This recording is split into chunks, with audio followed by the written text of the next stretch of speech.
let me just get this out of the way. There's no reason to read The Economist or Scientific American if you're taking the LSAT in less than a year. There are approximately 400 actual official reading comp passages, and most people aren't even going to get to half of those. So stick with the real thing. Now, you're going to have about 7 questions associated with each reading comp passage.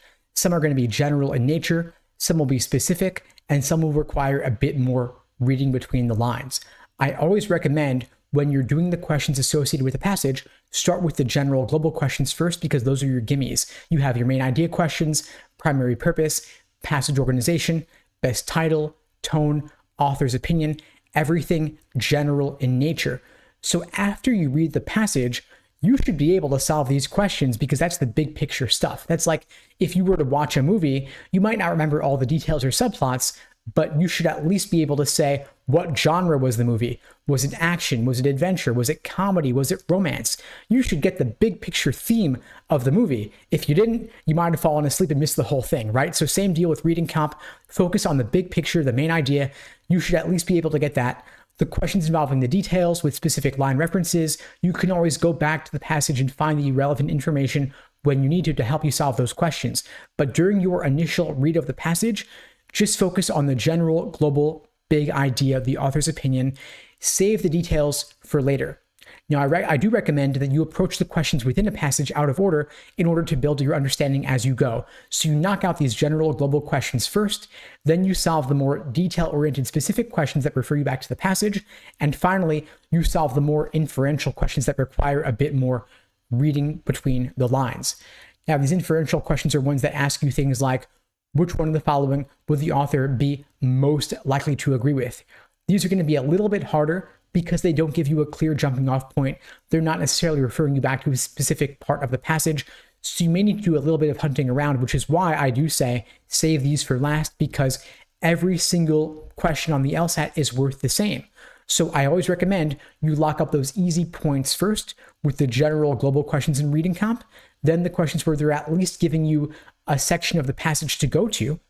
And then finally, the ones where they give you nothing, save those ones for last, because again, everything's worth the same. Go from easy to hard to build your understanding, and make sure that you're not running out of time on the hard questions and never getting to the easy ones as a result. Now, if you struggle with the time constraint, the advice I've given you regarding order of approach will help, but it may not be enough. You may just find that you are getting bogged down on your initial read of the passage. Focusing on the main idea will help, but even so, I know that a lot of students still struggle with timing, and so I do have a few tools to recommend if you want to develop your quote-unquote speed reading abilities, to develop the ability to read faster when reading difficult, dense text on a screen. There are 2 free apps I like for this. One is called Spreeder, Spreeder.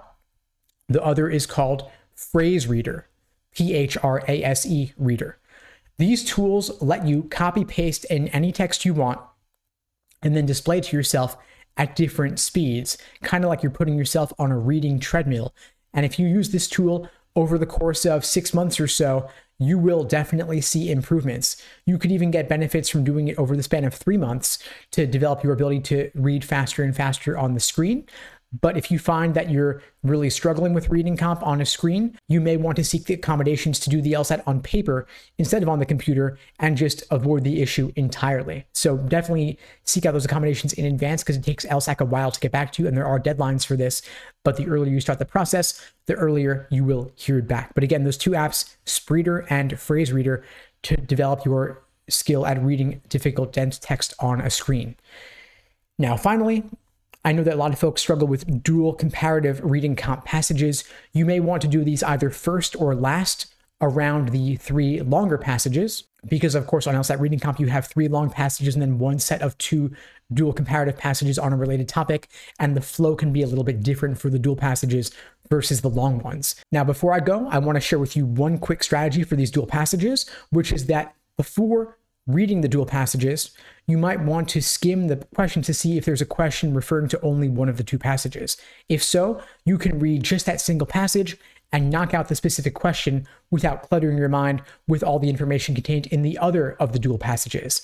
This is the exception to the rule. I typically recommend that you don't read the questions before solving the passage. That applies to these three long passages, but I make an exception for these dual passages because they are different in nature. Now, of course, I have many more strategies for LSAT reading comp, as well as the other sections of the LSAT. And if you'd like to find out more, you can check out the links below the video to book a call with me, my team. We'd be glad to help you out. We have a lot of ways we can help you score in the 170s, whether it's through our live online classes via Zoom, our on-demand video courses, small group coaching, and one-on-one coaching. And if you found the video helpful, please do me a favor and share it with someone who needs to see it.